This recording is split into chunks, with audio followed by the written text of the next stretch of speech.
When people go from this state of like going on 9 to 5 work schedule, sitting on a desk, and then weekend comes, they're like, I'm gonna run 10 kilometers. And then bang, injury. Yeah. So basically, we call these people weekend warriors because they suddenly jump. They've realized they've come to Friday, and it's a Friday night, and they're thinking, "Oh God, I've been sitting at a desk for 9 hours a day, 5 days this week, and I haven't done any exercise. I'm gonna go for a run, 15-kilometer run on Saturday," and most people get away with it. Yeah. Most people will get away with it, and because the body has tolerance, it will tolerate that. Yeah. But the thing is, we need to remember the body, in terms of the musculoskeletal system, it adapts.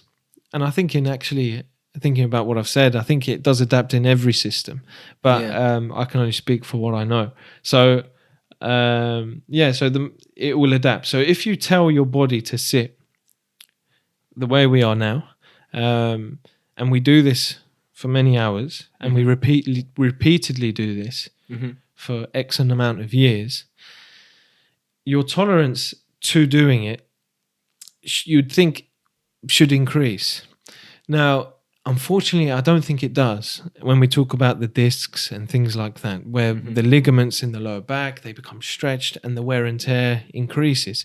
And what happens is when patients, sounds like I'm going off on a tangent, but what happens is when people then decide to go for a run, what you've done is you've told your body to sit for so many years, for so much time throughout the week. Then you've literally said, no, I'm going to go and run now. And literally what that does is it creates a shock to the system. The body doesn't naturally have that core strength to run because the core has it's gone on holiday, effectively, sitting at a desk. Yeah. And, try moving with no core. You can't really. Yeah.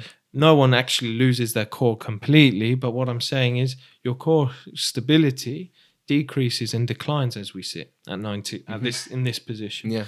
And as you then go for a run, the mechanics in the pelvis, the lower limb, the knee, the ankle all become out of balance. Yeah. Completely. And we get rotations just to try and create some level of stability, and you're asking for trouble. You're literally asking for trouble. So what I would recommend is, rather than going for big, long runs, go for a shorter run, but more regularly, rather than doing big bouts of exercise. Frequency is what the body likes, high frequency. So running twice a day is far better than doing one big run at the end of the week. Sorry. I think in these patients where we see them, I mean, it does make me giggle inside when they. I mean, you shouldn't giggle, but it makes you giggle inside. You're like, oh, it's another one. But it's this also plays a role with longevity. Yeah. Like when you do something frequently and at a medium or low intensity, you could do it for more years. You could like you start doing exercise now. If you do it frequently and at a low intensity, medium intensity, and you don't go like high, you might be able to continue this exercise most probably for the rest of your life, like until you're 60. So you see some people are 80 years old and they still, of course, 90, 100, and they go for runs, and you're like, how is this person? And then you talk to them, and they're like, I've been doing this every morning since I was 18, and they've probably built up resilience in doing it very slowly. They didn't go straight away. They didn't decide 6 months before that they were going to run a marathon. Yeah, exactly. And then started training for it, and then suddenly stopped. And then they thought 2 years later, I'm going to do a triathlon. It's a big subject. I'm no specialist in exercise.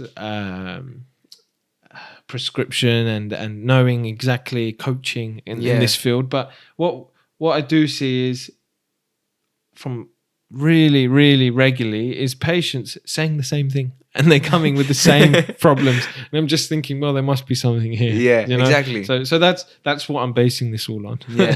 No, that's some clinical experience.